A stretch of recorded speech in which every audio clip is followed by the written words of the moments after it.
Part 2. Liambo's brother, which is the silver-haired man we talked about earlier, tries to intervene by getting their father involved. It doesn't work and is now a tension between the family. What happened was his father invited Liambo to the bar, they chatted, and pretty much said, "I'm not leaving, here I go." During this time, the Lycan community finds out that there's a female Lycan, and the head of their family tries to court him, forcing him into his first heat. What happened was Hyeongje was walking around and ran into a silver-haired blue foreigner. They started talking, he started popping up, and then when it came in the light, they wanted to court him. He got away, but that led to his first heat being kicked in. During his first heat, it comes out that Hyeongje and Liambo have feelings for each other. But when Liambo, aka Michael, because it's about the time where he learned about his true name, when this comes to light, Liambo starts having dreams of his dead lover out of guilt for falling for another. Because what happened was, when he started to figure out he had feelings for Hyeongje, he started having dreams of his dead lover who died during the influenza, and this caused turmoil in his body, which was not healthy for him and had massive consequences, because when a vampire has strong feelings, their bodies will shut down while trying to process it. For agreeing to help, Michael's father tells Hyeongje that Hyeongje owes him a favor, and Hyeongje says he'll do anything if Michael's father can help. So when he gets captured by another group of Lycans, including first classes, the ones with looks more human with ears and tail, and second class, who looks like a furry, along with the person who tried to court him, Michael and his father comes and saves him. Without Michael knowing it, his father gives his lover a pack of pills that will help Liambo sire and get Hyeongje pregnant with a half vampire, half Lycan child, because typically vampires cannot conceive, they can only be created. So Liambo's father, who's a doctor, has been working on a formula to fix that, and pretty much is using Hyeongje as the guinea pig.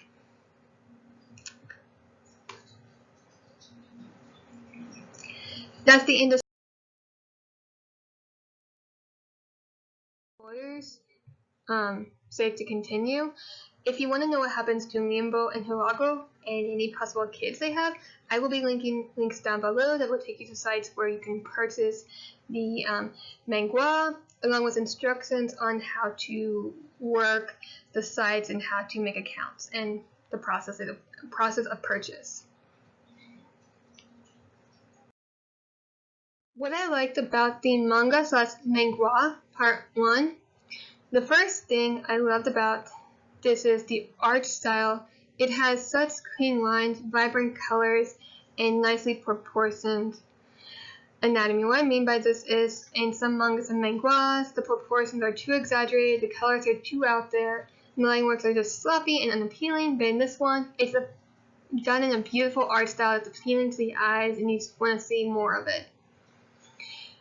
I like the little permanent eyeliner that the characters have. The little cat eye were pretty cool. What I mean by this is they look like they have permanent Egyptian eyeliner that just gives them a smoky, mysterious vibe, and adds a little kick when they're angry. That is just fun, so cool that it helps to the emotional aspect of them, and also be still appealing. Another thing I liked was the outside with the buildings. The architectures are drawn with realistic angles and viewpoints. I like the manipulations with the different textures, like with the memory and flashbacks. For example, with the memories, they're kind of distorted, a little bit fuzzy, just like the mind is, especially if you're not entirely sure about the details, like in Chapter 3 of Season 1, where he woke up after being bitten. So when he woke up, the image of his flashback was kind of distorted because he didn't know what exactly went on, which is something that was really nice to transition from how you feel in your head to illustration. So that's pretty cool. Another thing I liked 2 is the take on lichens in the story with the different classes that play with the genetics of like how being further and further from the original gene affects the appearances when they shift. I like to play with the gender. They have the story with the female-male anatomy, how some of the female wolves are masculine, and how some of the male wolves are more feminine. I like how it doesn't play into the norm of what male or female in shifter stories look like. What I mean is most masculine characters of males in shifter stories look masculine and the female characters look feminine. In this one they swap in a few places, which was nice. I also like the vampires because the way they handle them, like how they play with the fact that if they push themselves too far mentally, physically, or emotionally, that it had to go into a sleep-like state to recharge. I like the blood parasite that Lee Bin had.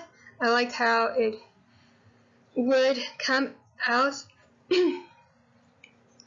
of his skin when he pricked or cut a finger or skin or something to call and control it, and how it would go back into his skin when it was done, like it was never there. I thought that was really cool how they drew that with the transitions.